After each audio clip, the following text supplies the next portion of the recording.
Devon, you getting antsy about Atlanta yet? I mean, a little bit. It's just, I don't know. I've been playing a lot of different decks, but I'm probably going to end up defaulting to just some kind of stock deck. Yeah. Beautiful. Are you getting antsy about the fantasy football playoffs? No, because I'm not going to lose. It's not going to be close. Are you doing it? You're closing it? I have the best team in the league, and it's not even, like, I have the highest points scored this week, I think, by like 50. By 50? Yeah, but, well, after today, after Tyreek Hill's performance, of course. Wow. Wow. Are we going to talk about our dreams next? Yeah. We talk about our fantasy teams? People love it. People love it.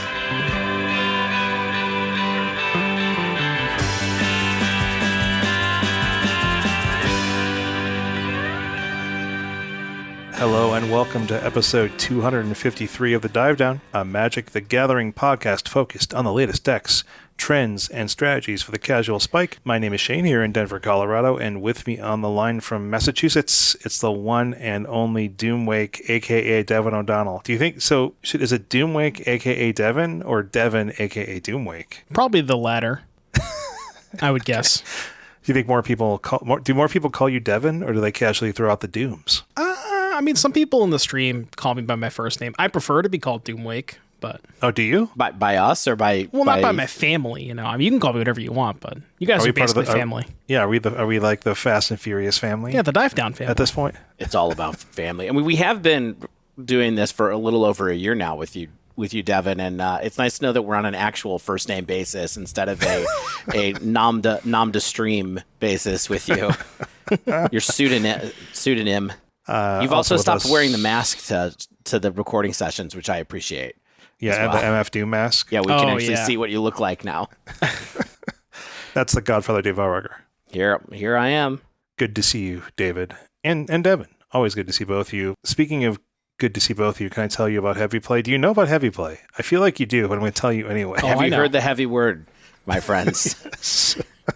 Let me tell you about a carpenter who constructed Heavy Play, a new car gaming accessories brand. Devon's flashing it on his camera right now with a nice. Is that the Zendikar Expedition?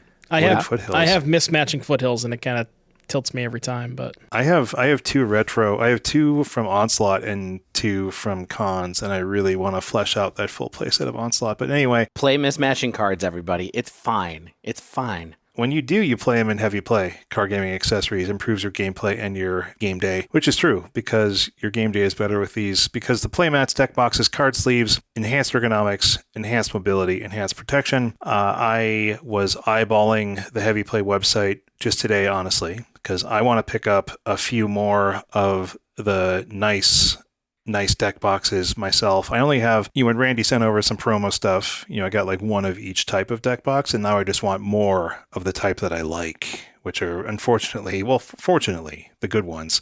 The higher end ones, they're all good. They all can support your full body weight standing on them, so I don't know what more you need. But the Equipbank system is the clutch part. You can magnetically attach everything together. Your playmat, your dice and deck boxes, all that good stuff, all go together. Can be carried around in a single hand. If this sounds interesting to you, go to heavyplay.com, go to your LGS, use code the DiveDown 2023, that's in numbers, gets you 10% off your order over at heavyplay.com. I just saw the snap happen on camera, and it feels so satisfying. Such good magnets. But yeah, heavyplay.com, the DiveDown 2023. Randy also gave us the heads up. I know this is 2 months out already, but he's going to be in the fold at the Chicago Magic Con as well. So if you don't see Randy down in Atlanta, check him out in Chicago. I was actually just going to say that. Yeah, he's going to be in Atlanta too. So if you're listening to this prior to Atlanta, be sure to say hi to Randy. And tell him the Dive Down sent you, and tell him also that Devon sent you, and Devon's part of the Dive Down. We'll split the commission between our two codes. Just magically like that. But on the show, we're going to be talking over the Legacy European Tour Grand Open Modern Qualifier. That's a total of 6 words. Now, wait, why are we going to talk about Modern right before the Pioneer RC, Shane? I mean, it's the first big event in the post-ban world. It had over 702 players to stave, so... People want to know, right? I think they want to know. I mean, especially with the winner. Oh, they're definitely going to want to know who won. Yeah, they definitely want to know who won. I saw I did like a Grandpa Simpson walking in the door, hanging up my hat, turning around, walking back out when I saw the thread about the winner, and it was over 250 posts just about the deck that won this event. So yeah, I was going to say, we're making it sound like the winner is infamous. The winner seems to be a very nice person. Oh, yes, yes. But boy, did the deck lead to some conversation. Yeah, nothing about the winner, thankfully. But it seemed like a darn good tournament, and I'm excited to talk about it. The Atlanta RC, of course, is coming up just this weekend. In my notes, I put 2 weeks. It's actually this weekend, right? Yep. This episode comes out on Thursday. The tournament will be beginning on Saturday. And so we're going to look at all the latest happenings in Pioneer, Karn, and Appraiser out of the format. Copter is unbanned. What decks are looking like right now? What's the pick to click for the final Pioneer RC of this season? And I am going to ask you all to try to guess what the order of the metagame is going to be. So plant that in your minds right now, because we will have some predictions about that later today. I'm going to fail miserably, but Devon will know. I got the winning Devon's deck in my hand right here. Right there. It's all beautiful. right. I love it. And it does have this card. Good to know. That was the most important thing I wanted to follow up with you about. Okay, you already have the deck in front of you. When we get to that segment, I'm going to guess what you've chosen. I'm going to take a shot. Let's see. We've got some housekeeping before that. We've got 2 new patrons, Gustav B. and Sebastian D. I believe Sebastian is a returning patron, so welcome back to the nation. We got an increased tier in Danny P. Thanks, Danny P., for increasing your support there. We have a bunch of new comments in the Spotify, people popping off: Urameshi, Ethan, Zabignu, Dr. Ali, Lars, Daniel, Kurt, CD Kennedy. Thanks for your interaction there. It was definitely a popular episode, so a lot of comments out there about the bands.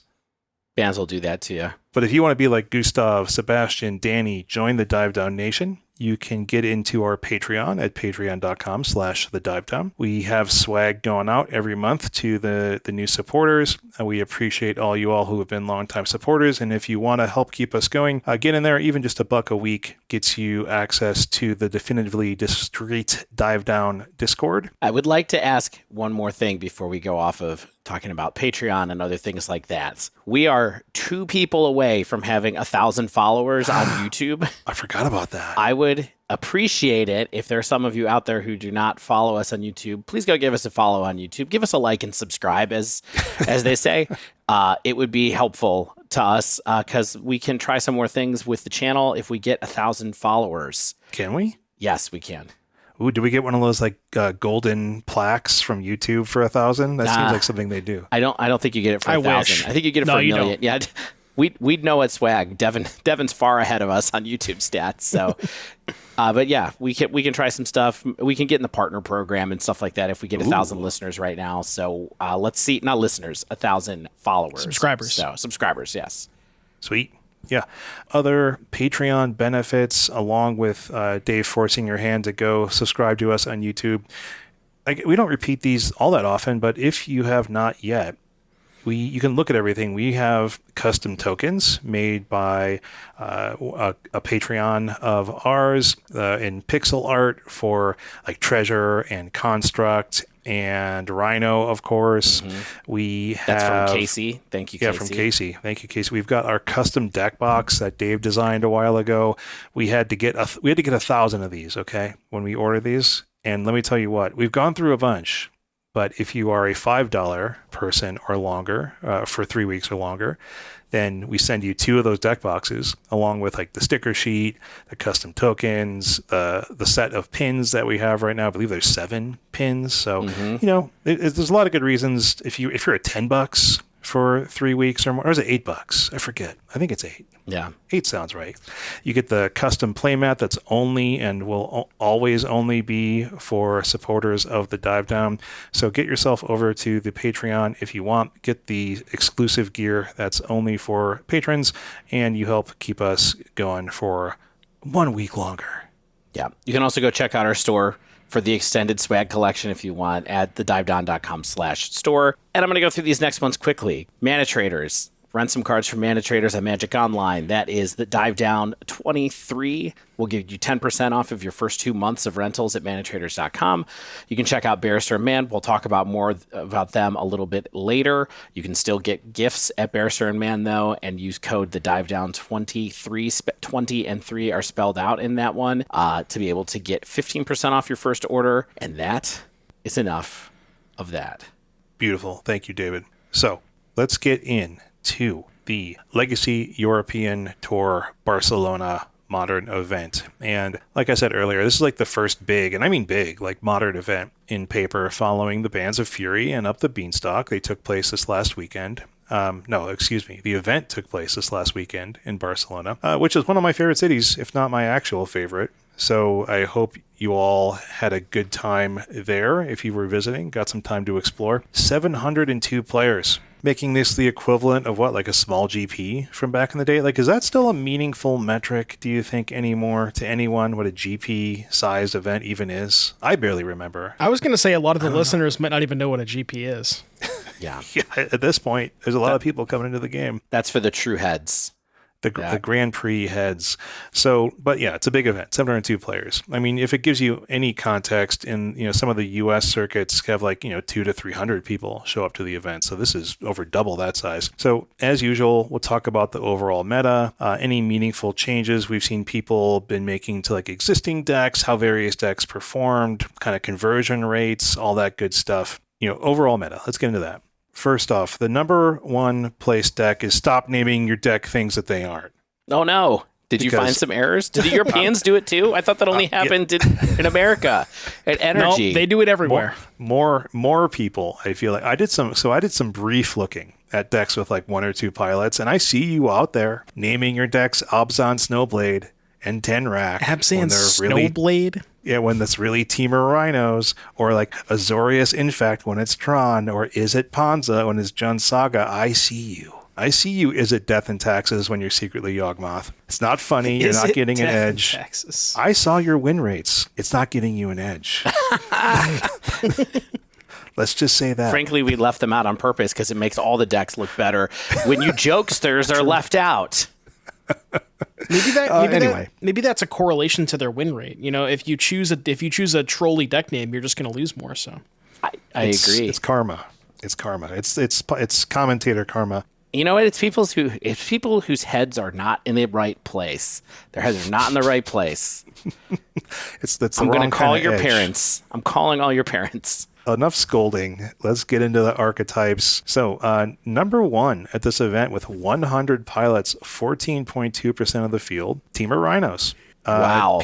People were into the Rhinos. This deck didn't change much after the removal of Fury. People a lot of times weren't even running Fury much in the main deck anymore at all. So, they just took any Furies they had in the main deck out. They put in a few other flex cards. I saw maybe a few more Flame of Anor than usual, Mystical Dispute, maybe a Brazen Borrower here and there. What's interesting to me is Murktide is largely either out of the deck or a one of these days. I maybe saw a few more Brotherhood's Ends in the 75. Even the top placing deck, a little bit of a spoiler, had 2 main and another in the sideboard. So doing something a little bit unusual there with those main deck Brotherhood Ends. But largely, a couple of the Tidebinder, Tishana's Tidebinder, and a bunch of subtlety, but largely kind of what you, I think, would expect with this deck. We already kind of talked about this a little bit in the spoiler episode, but Tidebinder is just cracked.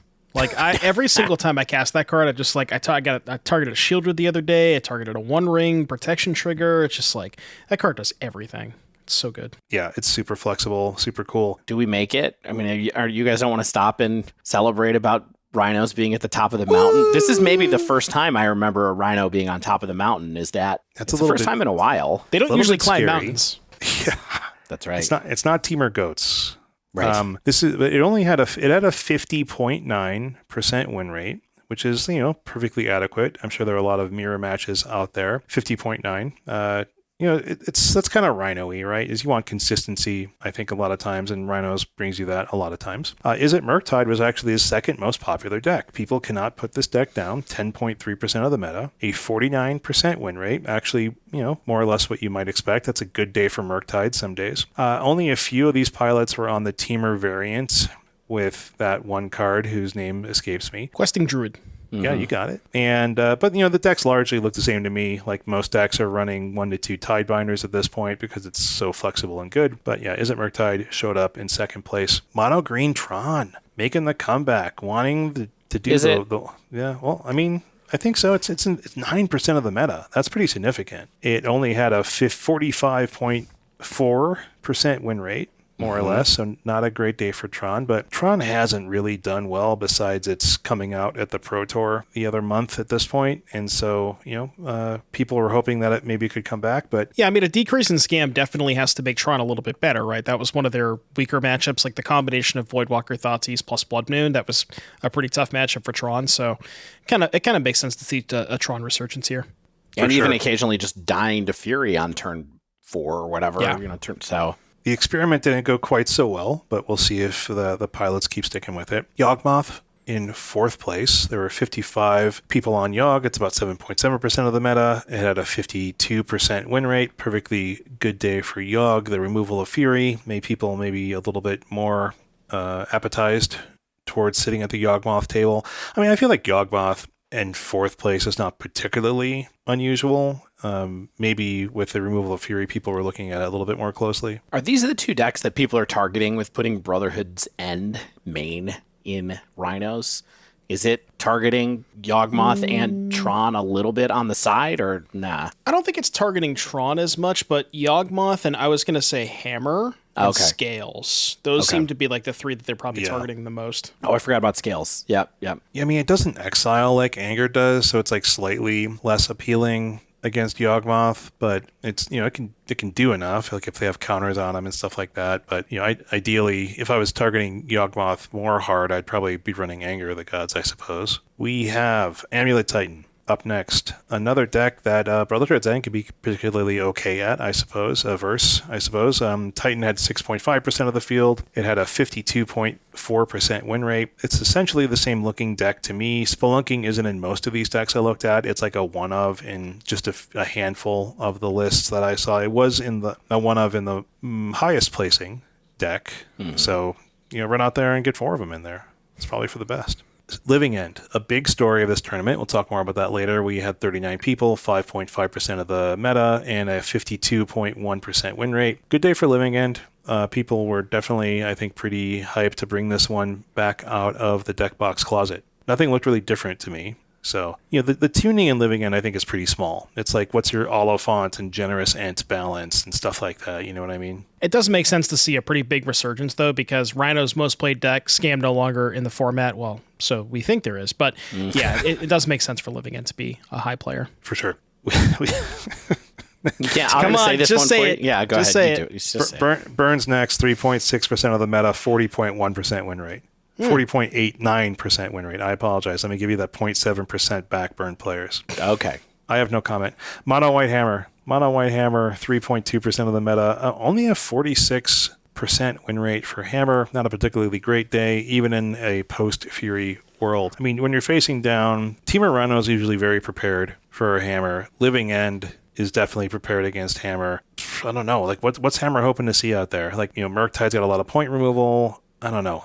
Not Hammer's day, I think, in this Cascade world, perhaps. Hardened Scale still sticking around. 3.1% of the meta and a 53.7% win rate. So even though it lost what was ostensibly its 2 best matchups in Scam and 4-color, it did great. It was one of the best decks in the top 10. But the next best is Domain Zoo. Surprise. 3.1% of the meta, a 57.1% win rate. That's really good. It's pretty good. 57.1. That's the best that we've had so far. Yeah. Best of the top 10 decks. It's the old deck we know. Punch some faces, deny some spells. That's what I want to be doing most of the time, honestly. So I probably should play this deck more than I do. The other portion of the meta below 3% is 237 players, or about 33.7% of the room. So the top 10 decks made up 66% of the meta. And I don't know, overall, this looks like a format to me, right? Like this looks like Modern in my memory. Stuff, the decks jumping up after the bans, and these definitely stuff like Teamer Rhinos is something that people can significantly prepare for in their sideboards if they want to. So yeah, and notably, we don't see any, at least in these top 10, no Rakdos and no 4-color. Maybe we'll talk about those in a second. Yes, we might. The best decks outside the top 10 included Coffers with 8 players at 53.5, Dimir Shadow had 7 players at 54.7, and Rakdos Midrange had 7 pilots, somewhere in the low 60% win rate. And I say this because it's slightly challenging to calculate because they were called different things. Someone had miscategorized one of their decks as like Rakdos Control or something like that. It was like something else entirely, but dang, like that's low 60s for a deck people thought was potentially dead. It's not bad. No, I'll take it. Better than Burn. Yes, a little bit better than Burn. And there are bad performers outside the top 10, including included 4-color Omnath decks, 11 players with 40.3%, and Orzhov Elementals, the deck people were potentially picking to be the home for Grief, had 4 players at 39.1. So at least these builds were not the truth in this environment. Okay. Well, let's stop there for a second. Yeah, let's stop there. Okay. So we got a top 10. Yep. Good old Modern decks, removing the ones that everybody was annoyed about. Yes. I mean, do we have anything to say about the fact that Rakdos is still hanging around, and also that somehow Dimir Shadow is hanging around suddenly right now with not just outside the top 3%, but in about 1% of the meta with pretty good results, and coffers for that matter? What do we think about these sleepers? I mean, I want to hear a little bit more about Coffers in this type of environment, Devon, because Coffers is a deck that I'm consistently tempted to pick up and play. I have my 4 Shieldred at this point, so all I got to do is pull the trigger on the Coffers themselves. Yeah, I don't know. It's kind of a weird one. Part of the reason to play Coffers before was I think you had a relatively decent matchup against both 4-color and Scam.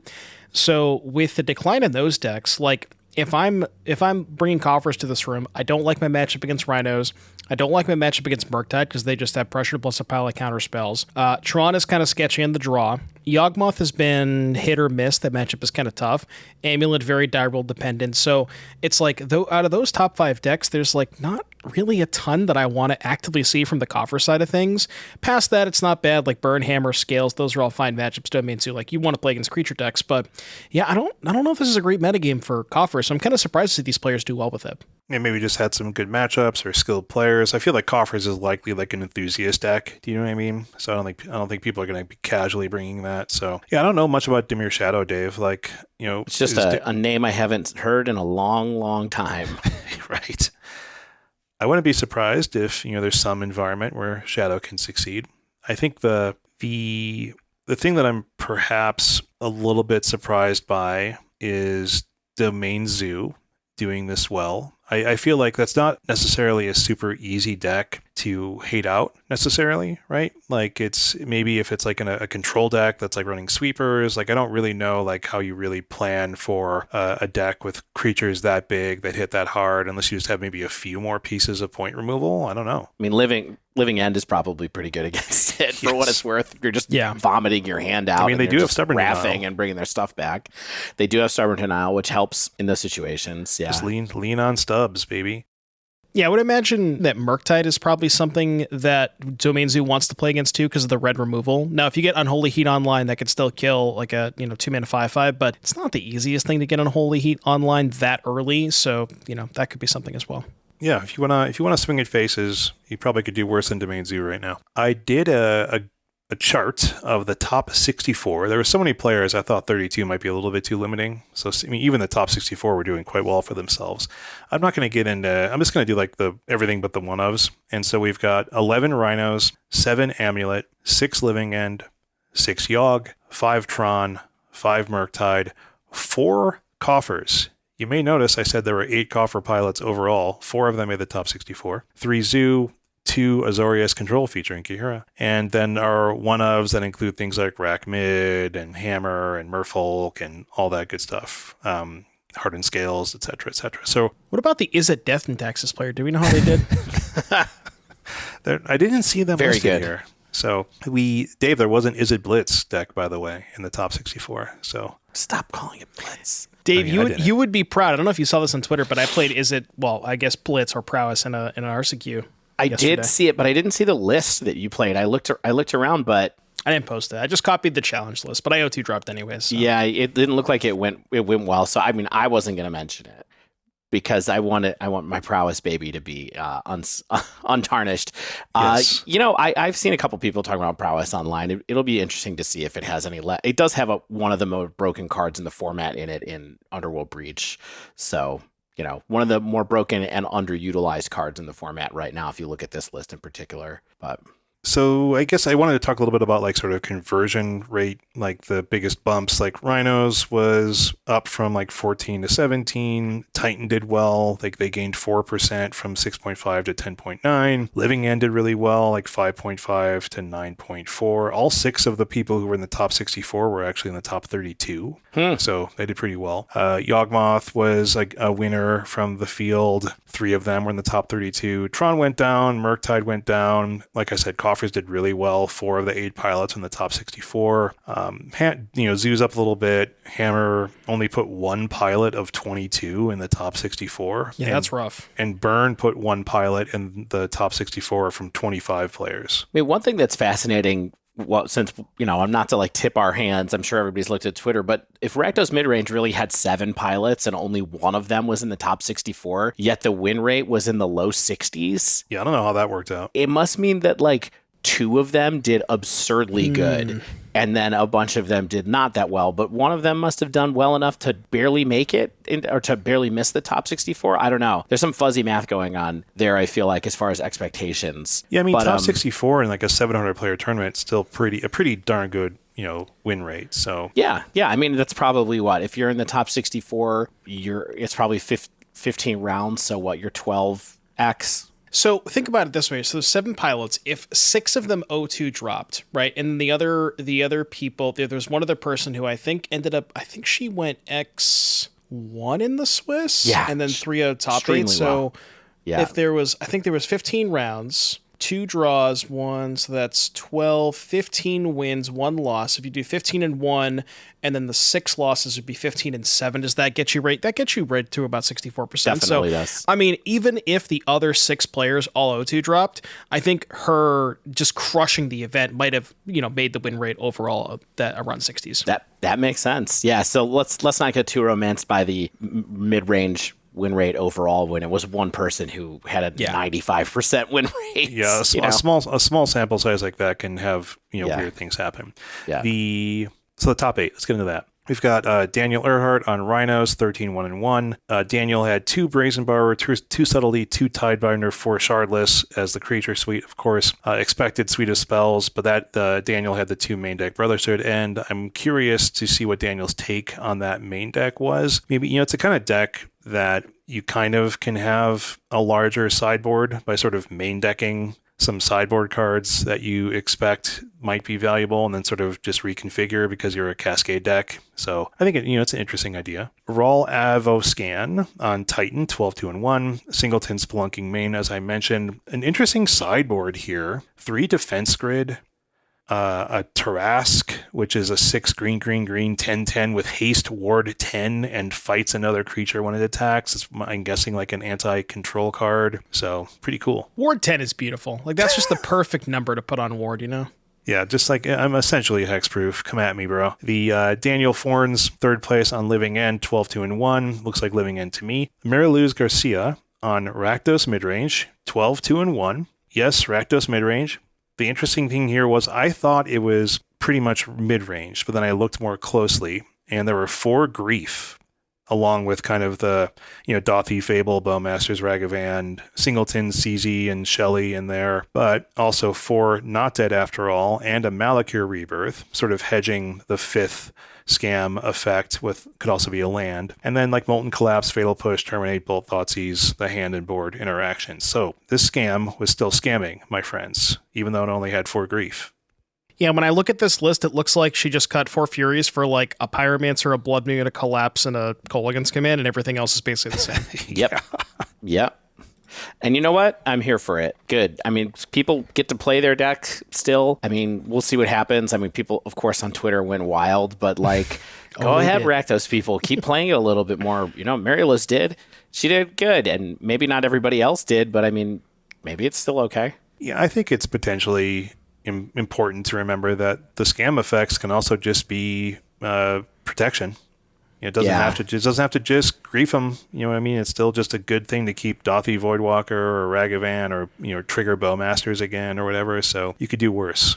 Yeah, I mean, Devon had a hypothesis that this might happen last week when we were talking about the bans, and I was kind of like, I don't think it's good enough. Maybe it's good enough at least to get by. Grief is still a messed up card. Yeah, it is. I will say, there was a lot of talk, too, about Mary Liz's sideboard as well being extremely configured to beat Cascade decks. I think that I saw somebody post her matchups, and it was like beat Living End 5 times and beat Rhinos 3 times or something like that, because the sideboard has Chalice, 2 Curse, like a bunch of different stuff going on in that sideboard. Yeah, I didn't feel like it was overly boarded, though, honestly. Like, when the scam decks before the bans were still like, you'd have 2 Chalice, you'd have 2 EE, things like that. So it's got Leyline of the Void is the big thing that wasn't generally present in these before. It's got 3 that was there for the mirrors, I guess.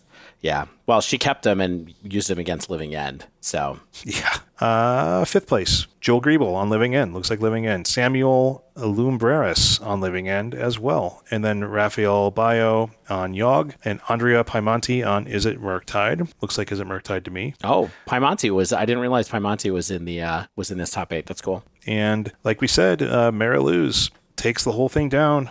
Furious scam over David Forns on Living End. So way to go, Mariluz, for winning this huge tournament. Way to rep your deck. I think that Mariluz was kind of a known scam aficionado based on her Twitter.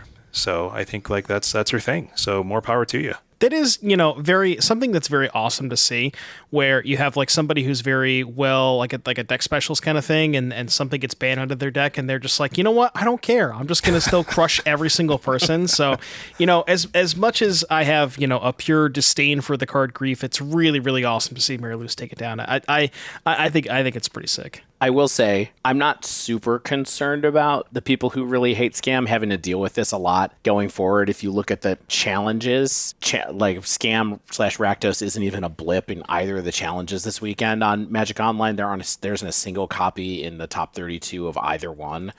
So we'll see. We'll see if it picks up steam. Yeah, a lot of the challenges were just like a ton of Yawgmoth, right? I think I remember seeing one of them. There was like 4 in the top 8. There was the one that Dingo top 8'd with Ginger, I believe. Yeah, this one has 4 Yawgmoth in the top 8, a bunch of Living End. But yeah, the challenges seem pretty diverse. There's nothing too crazy. This one has 4 Yawgmoth in the top 32. There is an Orzhov scam in the top 8 of one of the challenges, which is a little okay. But yeah, we'll see. Yeah, I don't think we can look at scam winning this and just being like, okay, the scam overloads are still here. Wait, X-File is playing also top 8'd the challenge yesterday with a Dimir scam list. Scam. Remember when I brought that one up and we were like, nah, subtlety's not going to be a thing. Here it is. Subtlety was scam. Dave, can I interest you in a card called Una's Blackguard? Do you remember that one? I kind of remembered. I'm looking at it right now. Each other rogue creature you control enters the battlefield with an additional +1/+1 counter on it. Whenever a creature you control with a +1/+1 counter on it deals combat damage to a player, draw a card. So it's this deck is amazing. Oh, they discard a card. So you know what? You know what happens when you cast Feign Death on your Grief? You put a +1/+1 counter on your Grief. So if you go turn 1 Grief, Feign Death, turn 2, play the Una's Blackguard, attack them with Grief, they discard another card.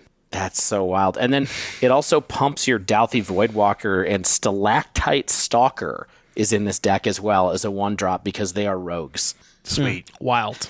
This is some wild stuff. So Okay. is this where we're going to kind of be? Like where like Scam is sort of like lurking in the shadows, just like, hey, remember me? And then like, top 8ing or winning an event? Or is it, you think like people can continue to iterate on this? Like, are people going to return to Scam because of stuff like this, do you think? Yeah, I don't know how you guys feel about it, but I kind of think we're in this like really heavy Cascade meta. We saw Yes. Rhinos was probably the most played deck. Living In was up there too. And I think it's really just kind of like decks that need to have a reasonable plan against Cascade or have half of their sideboard dedicated to it. And I don't really see that changing too much anytime soon. I think the Cascade decks are just like extremely well built. They're very, they just do what they're going to do. And Cascade just messed up. Yeah. Don't tell people that's fair and balanced. A conversation for another time. Yeah, Go have fun in Modern. It looks like people are trying to figure things out other than the fact that Rhinos is probably going to stay at the top of the meta for a while, I would bet, just because it's popular as well as being good. All right. Well, we spent about a half hour on Modern. Forgive us in this RC Atlanta preview episode. Let's take a quick little break, and then we'll get back into talking about the current state of Pioneer before the last regional championships. So stay with us.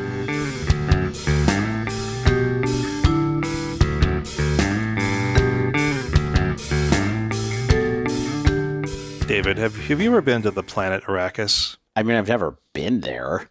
Who's been there? Have you been there in your mind? I mean, have you imagined life on Arrakis? Well,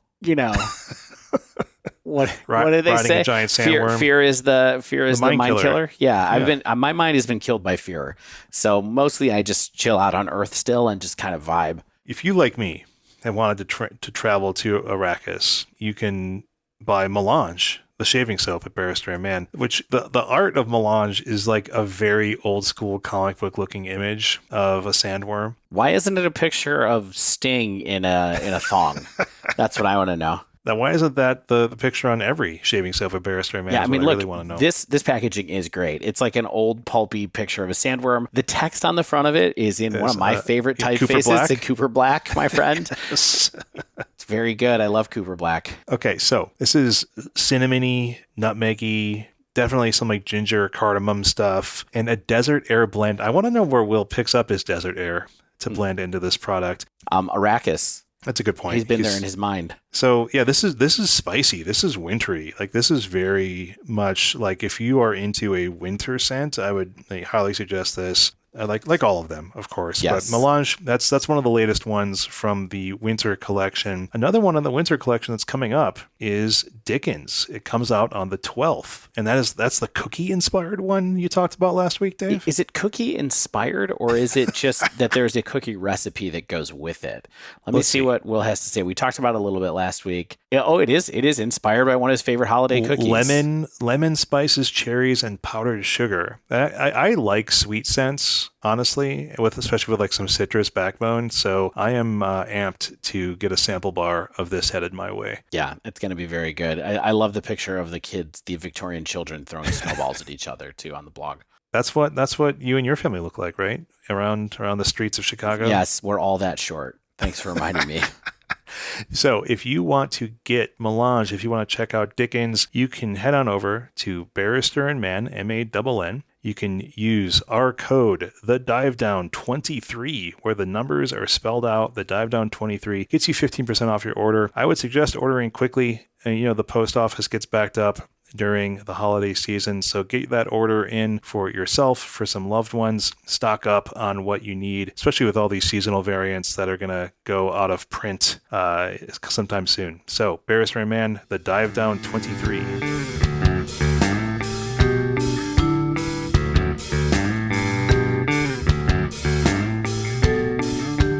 All right, we're back.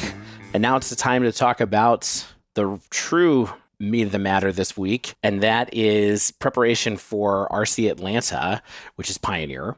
Now, we're fortunate enough to have Devon here, of course, with us, who is going to participate in the RC. But what we wanted to do is just kind of get together and talk a little bit about a preview of the field, talk about observations about the Pioneer field since the bans, and kind of move on like that. What I want to do is at the end is kind of, I think as I hinted earlier, is try to put together a guess among the three of us of what we think the metagame is going to be, like what we think that maybe the top 5 decks will end up being with all of this. Because, we had some bans, and we also have some other weird things happening right now, or at least maybe one new hype deck coming out of LCI at this point. Don't forget, you gotta guess my deck too at the end. Yes, I have a guess. We'll see what happens when we get to it. Okay, so I think that what I'd love to do is go through basically 3 pieces. We're going to talk about the effect of the bans. We're going to talk about the effect of new cards from Lost Caverns of Ixalan that are still kind of settling in. And then we're going to talk about other metagame things that happen, because there are a couple of things that are kind of raising up quite a bit as far as Pioneer goes. And then at the end, I want to try to take a shot at what that meta is. So let's start with the bans. All right, we all know Karn was banned, Geological Appraiser was banned, and Smuggler's Copter was unbanned. And we've had, about a week and a half to settle into those things. So I thought, let's go through card by card, talk about what seems like is going on with the ramifications of these cards being banned to start. I think we got to start with Karn, right? Karn, obviously taking a shot at Mono Green Devotion. Mono Green Devotion, longtime popular deck in Pioneer, often the most played deck at these RCs. I think it happened 2 years in a row where it was kind of like the December RC kind of swirled around, and then Mono Green became the most popular deck in each of those times. What has happened since then? Since the ban has happened in this last week. So I have a couple of tournaments to look at. Basically, I have the 12-7 league dump and the 12-8 challenge and the 12-9 challenge to look at as data that we're going to be talking about today. Yeah, we also did get we got the showcase challenge on the 10th and the normal challenge on the 10th to follow up. Although I don't think the information that you're about to share is impacted by either of those. Okay, keep me honest on that, because I have data from the earlier ones, but let's see if something else comes up. I did put the showcase in the notes too, so when we get to the results, we can talk about that too. Okay, perfect. So, Mono Green. I mean, I don't think it did very well. The 2 challenge top 32s that I was looking at last night when I was writing these notes for the 8th and the 9th, there were 0 copies of Nykthos in those top 32s from what I could tell. At least 0 copies of Nykthos in green. I think there was one in Angels, but we can talk about that later. Yeah, it did not fare any better. There's no green on the Sunday challenge or the showcase challenge, the showcase qualifier. And then there was 2 5-0s in the leagues. One was from a player named Andy Burden, and then the other one's from a well-known player, Bill Zive, who I think has played a lot of mono green over the years. Yeah. I don't see any or many in the prelims from what I could tell as well. So, mono green, I think a lot of people felt like it was already on a downswing. It's potentially going even lower than it was before. The only thing that we've seen in the ones that I've seen results of, they were very close to the stock list. It's just basically like taking out Karn, moving to Vivian like we thought. Occasionally there's a Nissa who shakes the world, and that's just kind of all that's going on with mono green at the moment. Yeah, I'm a little bit bummed. I was actually interested in testing the deck for this week just to have some kind of thoughts about it, but it was doing so poorly that I was just like, no, there's no reason to talk about this deck right now. It's not a deck that's performing well, and no one's really going to care about how it feels to have Vivian instead of Karn right now, I don't think. Yeah, I know Aspiring Spike was doing a lot of work on his stream. I think he spent like 2 or 3 days just he had like a list that was playing like a whole bunch of Sunken Citadels to pair with Castle Garenbrig and Nykthos and Lair and all this stuff. And I mean, he was having some moderate success and it looks somewhat decent. But I think there's a couple of factors here. So I think first of all is people aren't necessarily sure how they're supposed to go about building it. There's a couple of different takes. I've seen a lot of people suggest they go back to Burning Tree Emissary, which powers out Vivian, which lets you cast like turn 4 Ulamog. You could do something like that. You could be slightly more like, I guess mid-rangey is the way to put it, with like Storm the Festival and Nissa and all these planeswalkers. And the other thing is it's, I think, a lot more susceptible to removal spells, because before you could play, like you could reasonably play kind of this longer game where you just like, if you don't have a bunch of devotion in play, you play Karn, you get a value thing.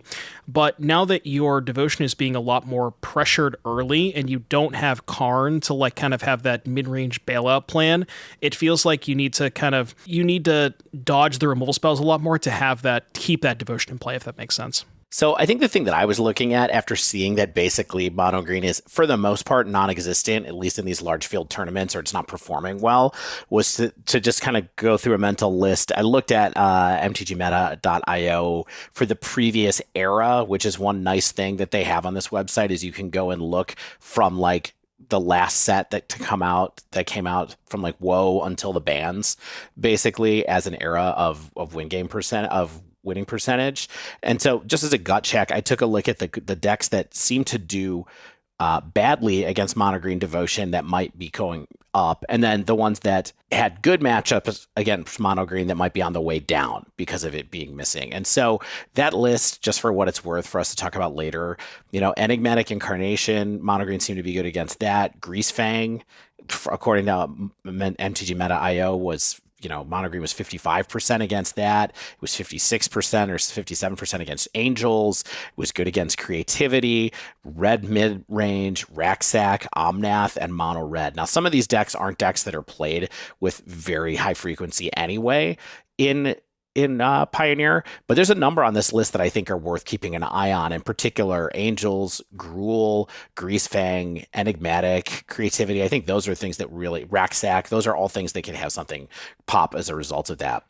On the flip side, the decks that were really good against mono green that might be worse against everything else would be like Spirits, Phoenix. It looks like Lotus was really good against mono green as well, and then Humans as far as that kind of goes. I don't know if this is an accurate list, but that was the kind of thing I was trying to figure out. Is like, okay, with this space, this ramp space being missing in the meta, what flags does that raise for us as far as what we should keep an eye on? Yeah, I think definitely Greasefang is up there. Greasefang was a deck that had a little bit of hard time against Karn, although that kind of did change with the printing of Bitter Triumph too, because you could just even if the green player was in the play, they would play Karn. You would just like end step Bitter Triumph on tap and go ham. Creativity is one that we really haven't seen a lot as of late. I haven't seen a ton, especially with the new set as well. And then I think another big one is Racksack. That was it's always a tough matchup for Rack because they would just like Karn to shut off your Witch's Oven. So, that on top of the fact that Racksack also got Copter, I wouldn't be surprised if we had a good weekend here for Racksack. And then on the other side, you said last week, Devon, that you were concerned about Spirits. I mean, are you similarly concerned about any of these other decks that potentially had great matchups against green being vulnerable to not having that matchup to prey on anymore? Or where are we at on some of these other decks? That one's a little bit tougher. Like, it's so weird because, like, the Geological Appraiser, even though it only lasted a week and a half, kind of, like, shifted the entire metagame, and it feels like maybe people still haven't adjusted properly to it being banned, because, like, there's still a lot of people playing Blue-Eye Control, and I don't really think that, like, you didn't mention Blue-Eye Control, but I don't think that deck is that great against the non-appraiser decks. But as far as like Spirits, Phoenix, Lotus Field, and Mono White Humans, I think Spirits and Humans are definitely on a downtick, but that's also because of the fact that Smuggler's Copter, it's like, kind of these cascading effects. It's not just green, it's also these decks are rough against Copter. Right. Makes sense. I'm glad you brought up Appraiser. I was trying to figure out what a takeaway could be to just talk about the fact that Appraiser was here and gone, but it was here for such a very short amount of time that it's interesting that you mentioned that maybe there's an overrepresentation of blue-white in the field right now because people are just maybe picked it up and then got used to playing it and now they don't want to stop playing it. But that I couldn't really see any other effects that made me think that Geological had kind of left a mark on the format at this point, or that there's something that we have to keep in mind about that card having been here. I will say I just kind of like checked my own facts here a little bit. Blue-Eye Control did not have that many participants in the top 32s of the challenges. It looks like there was one in the top 32, none in the showcase, one in the top 32, and then 3 in the top 32 of the 4 challenges. So yeah, it seems like this weekend's challenge results kind of have already adapted. But yeah, it's just like, it's so weird because there was the Geological Appraiser stuff, then everybody was preparing for multiple RCs that weekend. So it's like people were just scrambling to figure out what to do. And it seems like, at least for the motor results, people have kind of come back to normal. Okay, that's good to know. All right, and then the last factor on the format as far as cards entering and leaving the format via bans and unbans is, of course, Smuggler's Copter, Ooh. Devon's favorite card. What Devon drives to work every morning right now. He's already told us, he's already flashed up that he is going to take a deck with this to Atlanta with him.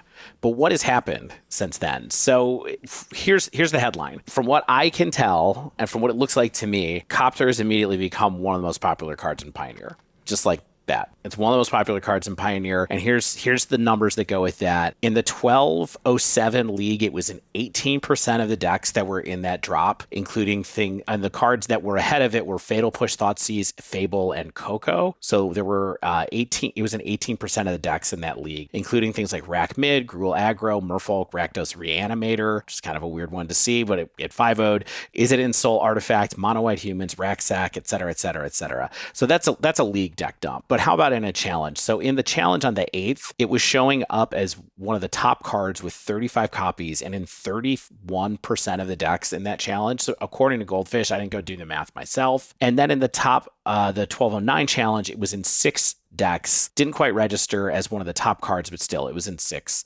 different decks, including Rakdos Mid, Gruul Vehicles, Bant Spirits, and interesting kind of like black-red discard deck, kind of like Hollow One without Hollow One that Timu was piloting in that particular challenge. And then I actually have I put the showcase, and then there's also an additional challenge from Sunday. So in the showcase, there are, let me see if I can find it. It was the 6th most played card in top 16, 19 copies and 31% of decks. And then in the Sunday challenge, it was the 4th most played card, 44 copies and 38% of decks. Yeah. And here's so what's driving that really? Because I think it's sort of not showing up in some of the decks that we thought it was going to, or maybe it's that the decks that we thought it was going to show up in are not performing as well as a couple of other things. I think it's turning out that it's going in more mid-rangey decks than maybe we thought, because the places that are playing it the most actually are Rakdos and Gruul and Racksack, and then Spirits here and there. And then beyond that, I think there's some other people trying it out, but it is strongly showing up in Rakdos and Gruul and Racksack in particular.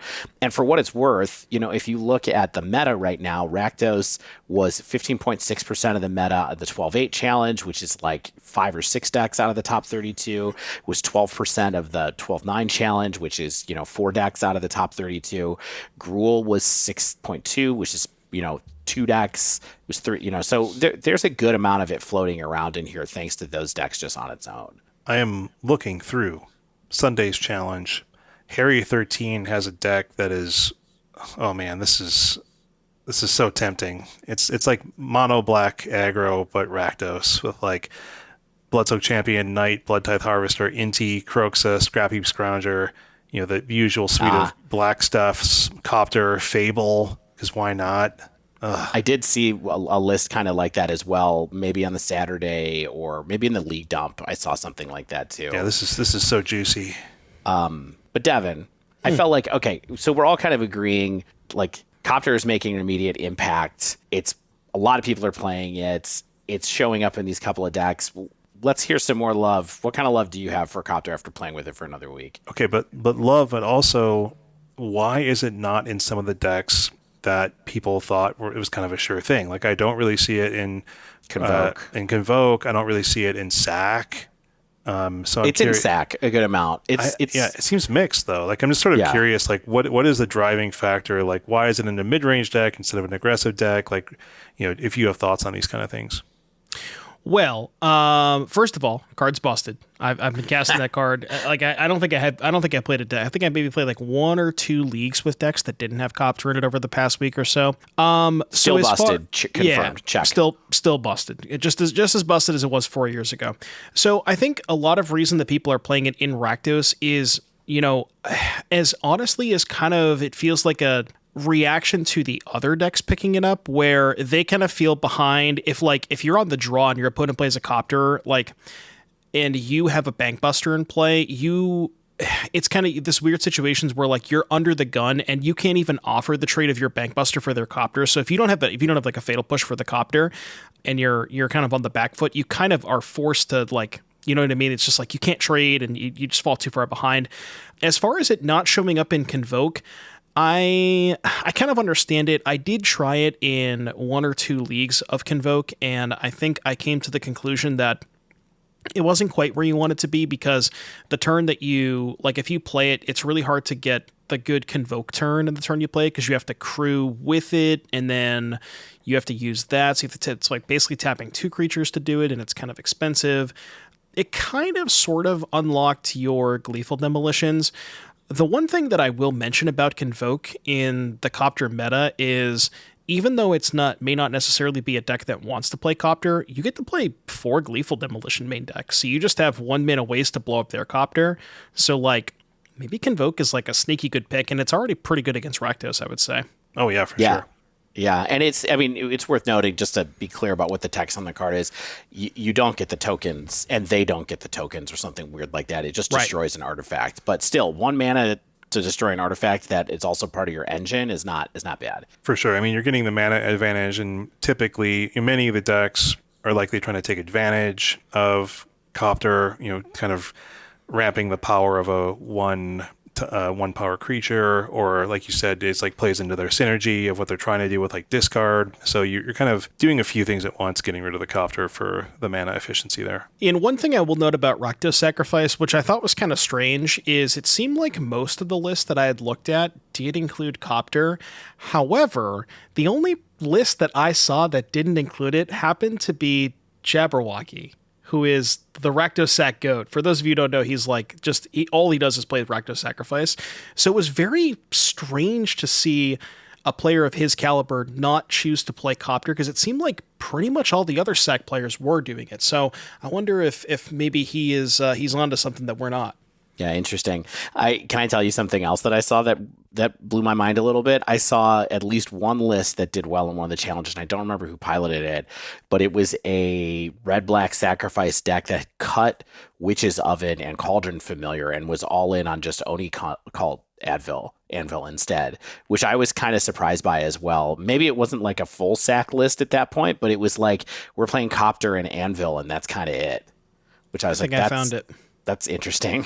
Yep, I think I found it. 3 Anvil, 4 Synthesizer, 3 Copter. Synthesizer, yeah. Yeah, and no Witch's Ovens. So no ovens, no Cauldron Familiars. That's very interesting. I don't know if I would necessarily sign off on that one, but it's an interesting take on it. Anvil is like another kind of... there's no Mayhem Devils either. This is kind of a weird list. Yeah. Yeah, I thought it was an interesting list as well. It's cool to hear Jabberwocky's name, too. I didn't realize that they had moved over to being like a Pioneer main in some ways, because they used to be a Junt main in Modern for forever. I remember that as well. Yeah. Yep. All right. So Copter making the other thing I was going to say about Copter 2 and Rakdos mid-range, the sequence that I keep seeing people talk about is turn 2 Copter, turn 3 Fable. Correct. Use the Fable token to activate the Copter, which seems a pretty good way to leverage. I mean, you don't get the treasure token, of course, but it seems like a pretty good way to leverage your token that's kind of an anemic attacker, sometimes gets blocked out on the ground and you can't even turn it into treasure anyway. Like, it's a nice way to make sure that card continues to deliver an advantage too. Yeah, and one other important thing about that specific curve is if you go Bankbuster into Fable, you can't crew the Bankbuster on 3, and that's, I think, another massive advantage that Copter has over Bankbuster. I could talk about for hours on end about how Copter is just a better card than Bankbuster, but that even is the icing on the cake, too, is because it doesn't naturally curve into Fable. So, it's going to be a factor. It might be a factor that continues to make Rakdos be the most popular deck, or push that up the mana. Well, not continue to be the most popular deck. It's actually not the most popular deck right now from a lot of these challenge metas at least. But it could be an upward force on Rakdos being good again in this meta as well. All right, so a couple of let's move from that section now. So that's new cards from bans. Okay, one of the other things that's going on is that Lost Caverns of Ixalan actually had a pretty big impact on the format in a number of ways. We already felt it. Of course, there was a ban, but there's at least a few new decks. And I think that the place that we really have to start here is with the Amalia Combo deck. Now, I do have to say, you all know I played this deck like 3 or 4 weeks ago, and I was immediately like, this deck is trash. I'm not going to play it ever again. Well, Dave, known creature combo aficionado, Dave Harbarger. You know me, I love Yawgmoth and Devoted Druid, and the only creature combo that I like is Vanifar, for what it's worth. You like prowess creatures plus spells combo. Yes, but I will say the build is really a lot different from what I played. And because the one that I played only had Coco, basically, didn't even have Quarter Calling, and definitely didn't have Return to the Ranks, which are both a huge part of making this deck actually work. I also think that you'll talk about this more, but that deck also that I played also didn't have Cenote Scout, which I think is so it was a little light on cheap ways to make the combo kind of go. So there's been a lot of evolution in this deck over the last couple of weeks. If you look at, for example, the league dump on 12-7, there were 7 different entries in that 5-0 league dump that were Amalia decks, I believe. Yeah, and that's telling. I'm going to get into that a little bit, but like you can have seven different builds show up in a 5-0 list because the lists are still all over the place in terms of what they're doing with sideboard or even some main deck inclusions. Yeah, and then of course, there were 7 in the top 32 of the challenge on the 9th of December. And then I hadn't seen the data from the 10th yet, but you guys have, and here it is, that there was 5 on the challenge on the 10th, and it was in 1st and 7th place in the showcase also on the 10th as well. So thank you for updating my stats, everybody. But yeah, so this deck is here, and it's making an impact. And Shane, you actually played it this week a lot, right? Yeah, I was testing this deck out, and my heading in the notes is Amalia is very cool and I think very good. And it's good heading. And I think this is an up and coming deck. Like I think, and people are iterating on this pretty quickly, and I think we're seeing some good success here. And I'm curious what your take on this, Devon, is, how you're mentally preparing perhaps to face it, because whatever Dave said a few weeks ago, and who's possibly remembering that at this point? I mean, or that all this stuff still stands, but it's the only way I can continue to exist is by people forgetting what I said 3 weeks ago. And I mean, you probably know the core combo of this deck. I'm going to repeat it. It's Amalia plus Wild Growth Walker, and if either of them get kind of triggered by either gaining life for Amalia or exploring for Walker, it begins this back and forth bounce where Amalia is exploring and Walker is gaining you life and Amalia is exploring and so on. And then Amalia reaches 20 power and destroys everything on the board, leaving you like a 22 at that point, or 20. I feel like it happens like she gets to 21 or something like that. It's kind of interesting. I forget exactly how that works because triggers are stacking, etc. Blah blah blah. So like this typically is growing your life total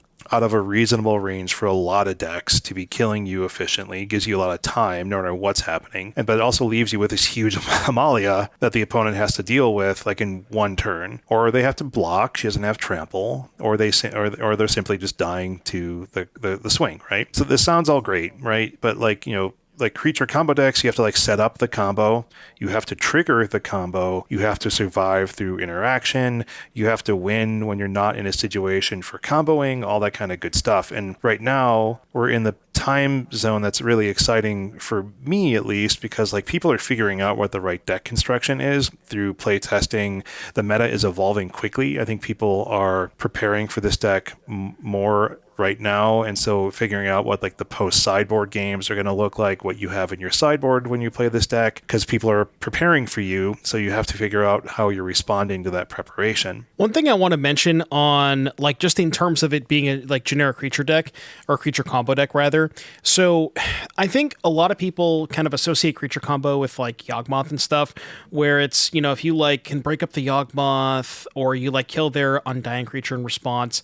What ends up happening here is it almost has this Splinter Twin style effect where you feel if they go say say they go Lunarch Veteran into Amalia, you're under the gun almost immediately. You can't tap out. You have to hold up mana, very similar to the geological stuff. But the other really nice thing about the combo is a lot of people have. What ends up happening with the combo is, like Shane said, everything else blows up. So what you can do is you can actually wait for them to combo off, let everything die, and then kill their Amalia. Now, the problem with that is because they're playing so many, spells that find creatures, they usually have 3 to 4 Return to the Ranks, 4 Chords, 4 Cocos. What they can do is they can just keep exploring until they put one of those on top, let everything die, and then they can just recombo the next turn, and the combo basically sets itself up every turn after that. Aren't they also at 90 life? Well, that too. After they combo off too. Yeah, that's helpful. It seems like a problem as well. Yeah, I mean that's the important part of Return to the Ranks specifically, is that it's so good against removal heavy decks with sweepers, whatever, because you cast Return for 4 or 5 mana, and that effectively is rebuying the entire board state that you need to combo off again. Or if you have like a return plus a trigger card in your hand, like Cenote Scout or something like that, then you can just cast it for 4. Or if like an earlier combo piece had been removed, you could just cast it for 3, and that's sufficient just to get the ball rolling, right? So this places really significant pressure on your opponents because you're surviving through the removal, and Return to the Ranks is a 2-for-1. Or more. So you're able to keep up with the card advantage and the recursion that you're presenting when you cast that spell. So that, I think, is a really important setup piece and rebuying piece that I think is giving a lot of life to the deck. And I think, interestingly, other main deck decisions that are being made right now are like, how many combo triggering creatures are we running? Like 1 Cenote or 3 or 4? Like, how many Lunarch veterans are we having for gaining life? I think Prosperous Innkeeper is just a necessary inclusion in this deck. I don't think that was necessarily in the first iterations of this deck, was it, Dave? Yeah, it was in some number. It was just one of those things where, because none of the draw cards were here, all of the cards felt kind of underpowered in the version that I played. But now that you can do all this other stuff, I think it makes a lot more sense. You just have to have that life gain trigger, and it ramps you, which is really ideal in a lot of ways. Like, some people are starting to bring in Extraction Specialist, which gets you a 2 mana value creature out of the yard. So if you're in a removal heavy meta or any removal at all, like it's good to have that to buy back one of your combo pieces if you need. So I think those are really important. And like Devon said, is Amalia setting up the ability to just go off again. And, it even against, what's interesting is like, even against like exile based removal, right? Like, oh, they exiled my Amalia. They didn't just kill her. Like, you could you should probably just make sure you explore another Amalia into the yard during the process. So you have like an Amalia there, as well as a Return to the Ranks sitting on top. I found myself sort of just defaulting to Return to the Ranks on top, because it's just like, hey, if they have any removal, I can just reset this back up again. And I found that to be a really straightforward way to ensure that you win the game. Yeah, that or Coco. You usually want to put one of those two on top. Yeah. When do you think you'd put Coco instead of Return? Like, if you just wanted to kind of like, if you felt like you weren't against a deck that had the way to remove your creature, like, when do you think you'd get Coco instead? Like, I can think of one example, like if you're playing post sideboard and you have creatures that can remove their creatures.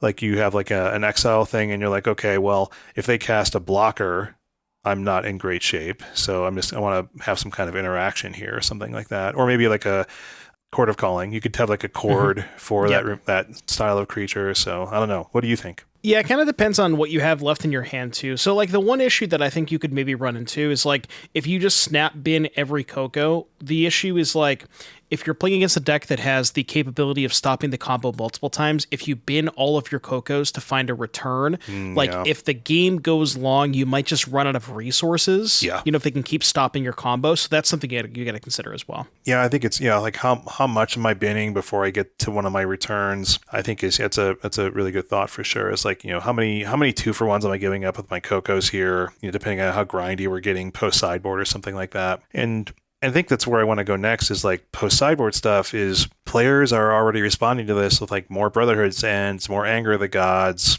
stuff like that. And so maybe you need something like a Guardian of Faith. Like, I've seen this as a one of in boards now, which is like a 1/1, a 1 white Spirit Knight with flash, and that you can phase out any number of target creatures you control. Like, people are saying they're already seeing Rampaging Ferocidon. So like the anti-life gain. Yeah. So you might need more removal, like Get Lost or Werewolf Bodyguard or Skyclave Apparition or something, or like people, there's Rampaging Ferocidon. It's there. Go, 4 of them. The, something like Night of Dusk's Shadow, which makes your opponents unable to gain life. So Hedge for the Mirror, probably a good idea at this point. You're that toolbox deck. You've got chords and collected companies, and the possibilities for your toolbox are fairly endless. And my question here, and my suspicion, is that at the RC, this is going to be a popular deck, I think. And the RC in the coming weeks are going to tell us more about like what the power level and construction concepts for this deck are really going to be. See, it's kind of weird, right? I actually kind of think that if this, like if this weekend didn't happen, I think Amalia would be in a much better position coming into the RC. The one thing that I will mention is, like you said, there are, a decent amount of hate cards, like specifically the anti-life gain stuff. There's going to be an uptick in that. There's like Grafdigger's Cage, which shuts off all three of the spells, Cord, Coco, and Return to the Ranks. So you have stuff like that. I've heard that being a very common sideboard card. So had this deck not had an insane weekend for relatively what it did relative to the format, I think it would be a much more well-positioned deck. But I really do think that a lot of people are going to be prepared for something like this. Yeah. And it does seem like a deck where if you just have, like 2 or 3 dedicated sideboard cards, that can go a long way. Yeah. I was going to say this deck to me, and no, this is not me trying to like maintain my earlier opinion about it from when I played it, feels a little bit like one of those decks that's going to be super hyped before a big event like this and then just not perform very well. Yeah, because everyone's whether prepped. It's because of sideboard heritage or people understand it, or prepped for it exactly. Weirdly, with this one, I also wonder a little bit if we're going to get like an excessive number of draws going on in the tournament because of people messing up the combo or intentionally I maybe did that. drawing to get rid of to avoid losing, kind of. Well, now that you bring up draws, Dave, I had actually briefly considered for a very we'll use a specific example. So for Gruul, I had considered. There was actually a player, McWinsauce, who did this in, I believe it was a prelim. He played 1 copy of Rimrock Knight. So for those of you who don't know Rimrock Knight, it's a creature, but the adventure half is very simply red, target creature gets +2/+1 until end of turn. It's an instant. Right. So what ends up happening is against Amalia Combo, you wait until their Amalia goes to 19 power, you Rimrock Knight to make it 21 power, and the game ends in a draw because they can't stop the Amalia Combo. Yeah, Right. It's unstoppable. I learned this. So it's a searchable way to just draw the game. Which is so kind of wild. ridiculous. That's really funny. So like giant growth ed or something. That's what. Yeah, because what happens is you can't stop exploring, and you effectively you don't have to deck yourself, and so it just basically in the rules of Magic becomes a draw. And so it's an option either as if you're super tricky, giant growth ed to 20 or 21, or if you want to draw yourself, you can get back and start over like the explore loop if Amalia is past 20 life yourself. So if you find yourself in some weird unwinnable position, perhaps like you can try that. Just saying, if you're playing Gruul, it might not be that bad off having 1 Rimrock in your sideboard, because if you win game 1, you can just draw the other games until the clock runs out. Perfect. That is well within the rules. I'm not suggesting doing anything this illegal. Isn't angle shooting. No, this it's isn't not. angle shooting. I mean, it's the same thing where if this person, if they were to say, well, I won game 1 and now I'm going to draw the other 2 games, you know what I mean, on purpose, or we're just going to draw all 3 games on purpose, because it seems like I'm going to lose all of them, but I can't stop, my opponent can't stop the draw, so it's just, it's a weird one. I do feel like this one is, it was like 18%, 15% of the top 32s of these challenges, though, right? I don't think it's going to be represented that high in the RC when it comes down to it, but I guess we'll see what happens. Weirdly enough, I also don't think the deck is that great into Phoenix.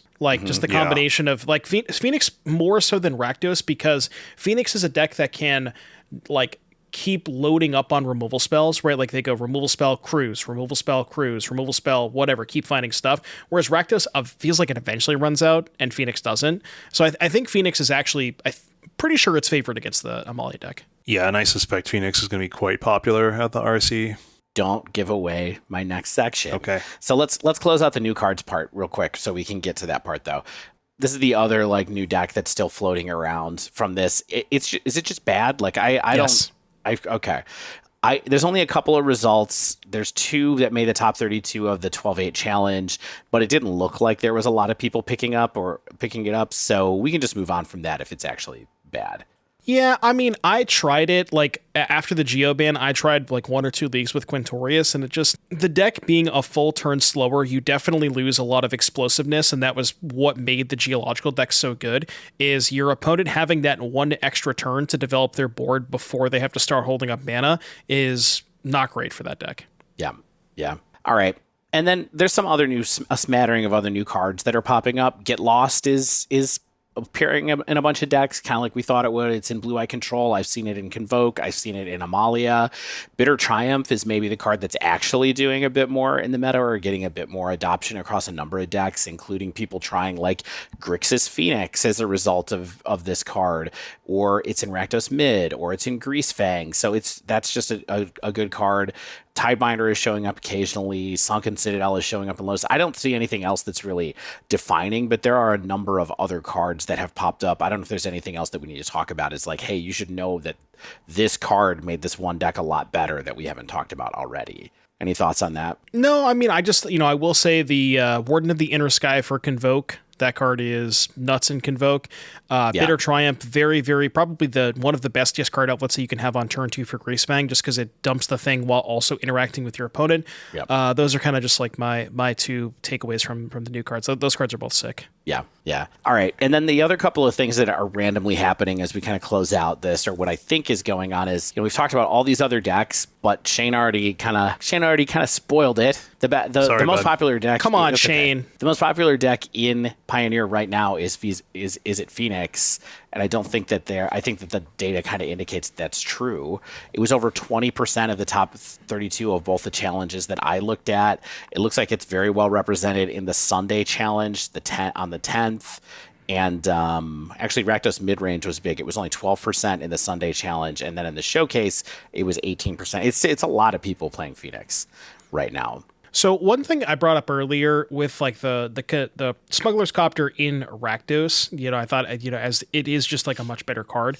The one thing I will mention, so I think historically and typically Rakdos usually has a relatively decent matchup against Phoenix. There's like just the way the cards line up. You have Shieldred, that card's tough for Phoenix to interact with. One thing I will mention with just that matchup specifically is the versions that have Copter over Bankbuster, I actually think are maybe that might slightly decrease your chances against Phoenix, because not only are you cutting the 4/4 vehicle for a 3/3 vehicle, which is worse if you're lining up against Fiery Impulse, but you're also making your deck slightly more aggressively slanted.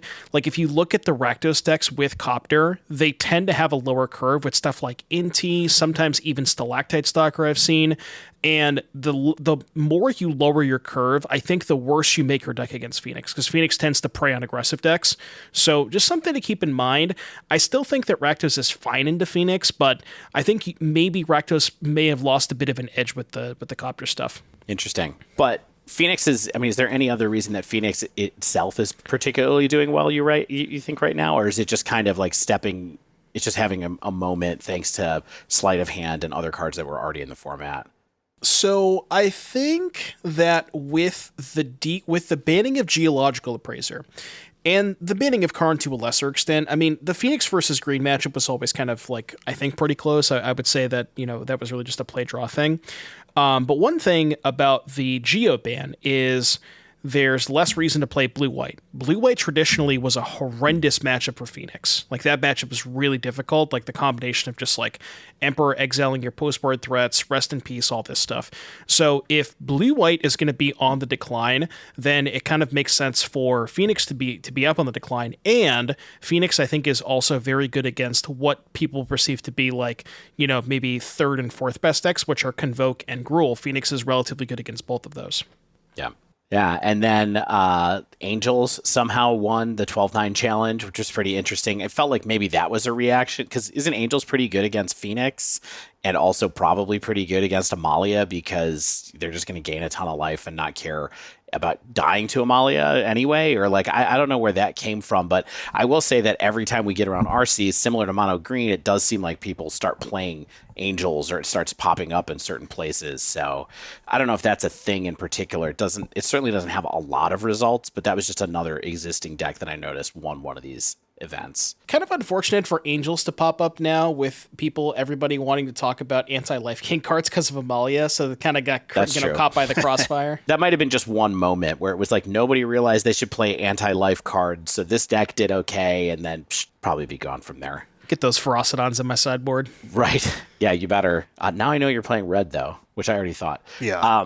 Devon, anything from your testing that you would want us to know, maybe before we get to this, like, hey, let's take a shot at the meta, Shane? Yeah, let's go to Doom's domain. I want to know all about what's going on here. I mean, honestly, I spent a little bit of time playing with some of the fringe Copter decks that I maybe discussed a little bit last week with like Hollow One and Soul Artifact and all this weird stuff. And I don't know, it just seemed like they didn't line up super well against the removal heavy Rakdos decks and Phoenix decks. So I kind of put those onto the shelves. I still, I'm not 100% locked in.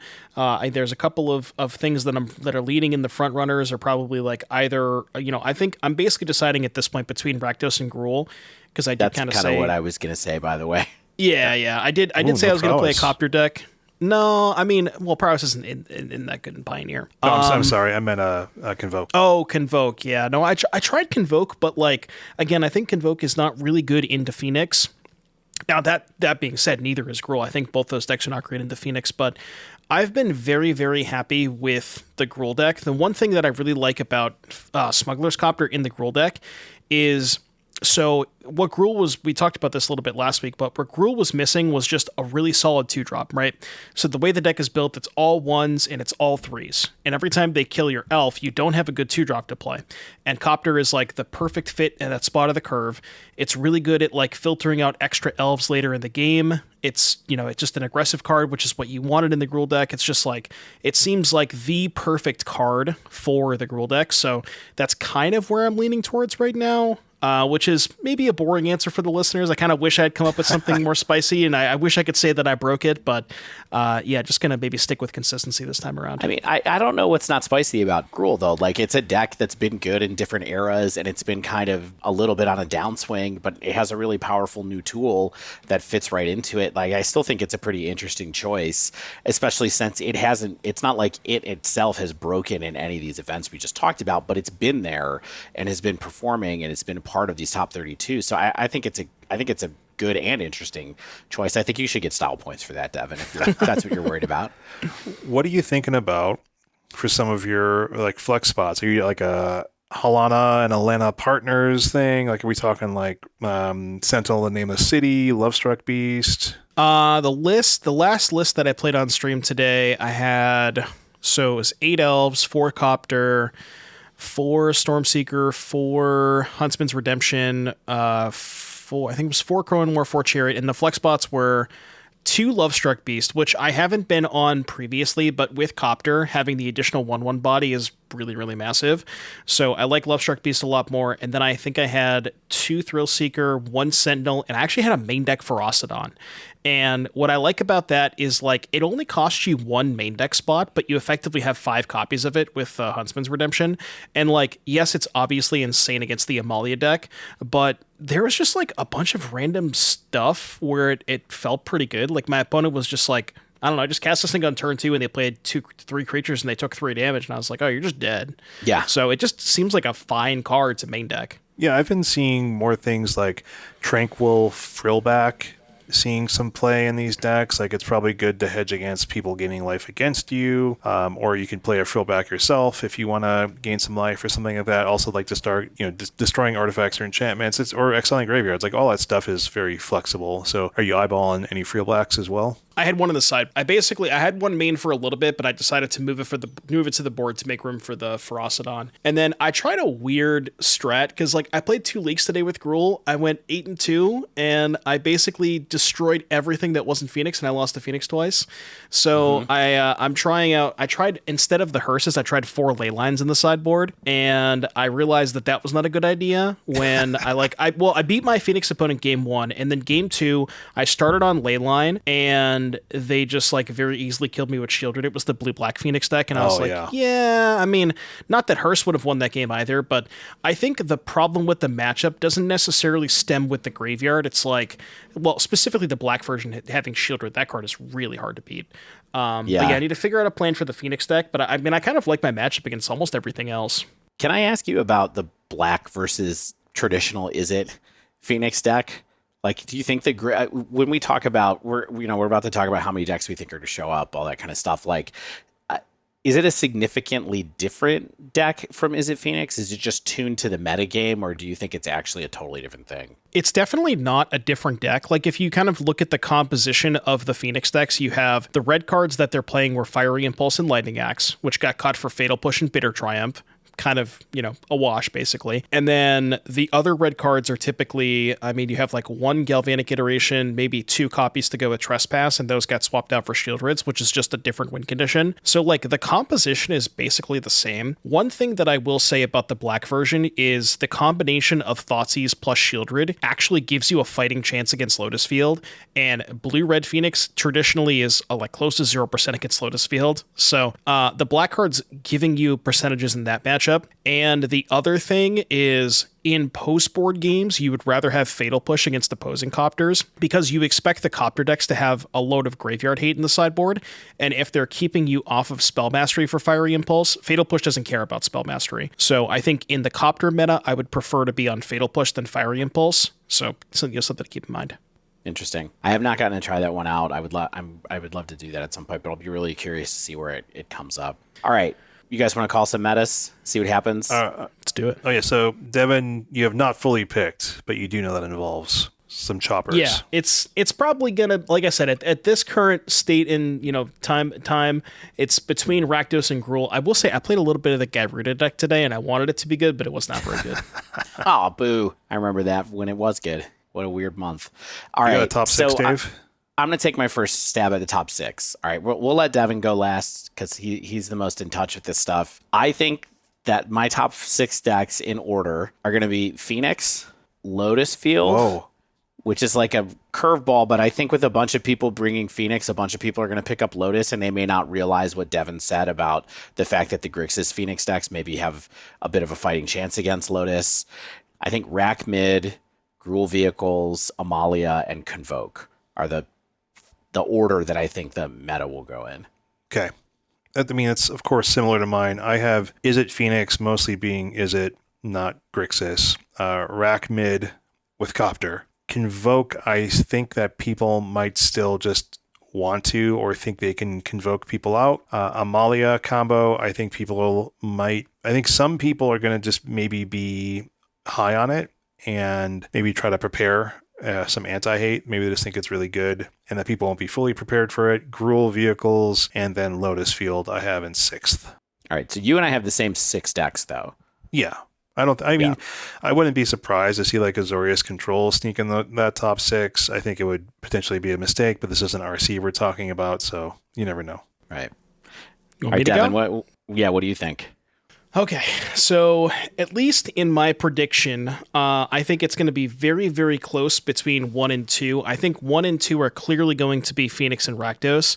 I still don't really know which one to put first. I think if I had to put it like an exact number, my guess would be like 13% Rakdos, 12% Phoenix. It's going to be within 1% of each other. Kind of like that. Okay. Those are my 1 and 2. I'm not quite sure how to order them. My number 3 deck, I actually kind of think that I think that my number 3, I don't know if I want to go Hidden Strings. I don't want to go Convoke either. It's weird. If people can acquire the cards, I would say Amalia, but like it's weird because Amalia had a good weekend this weekend, and that's only 5 days out before Atlanta, and this deck's got some weird cards in it. Like Return to the Ranks is just incredibly hard to find, so I don't know if people are going to be able to get the cards. But I'll go ahead and kind of I'll put it third. I'll say Rakdos, then Phoenix, then Amalia, assuming that people can get cards, and this is an RC, so I'm going to assume that. Right. So we'll do those 3. And then the next 3, I want to put, I was going to say Rakdos Sacrifice, but that kind of feels like a cop-out because I want to include Sacrifice in mid. Those are like very, very similar decks. So let's say after that, we'll say Lotus Field 4th. And then after Lotus Field, we'll do Gruul Vehicles, and then I'll give you a little bit of a curveball. I'll say Abzan Greasefang will be the next most played. Greasefang. Yeah, I think that's the most significant one that was left off of those 6 that Shane and I had. So, but I think that's good. I will say the one thing I think that we all have here is Lotus Field being more represented than it has been in any events that we've seen over the last few days. So that's one thing that I think is notable for people who are listening right now is all of us sort of expect there to be more hidden strings than have been on Moto lately.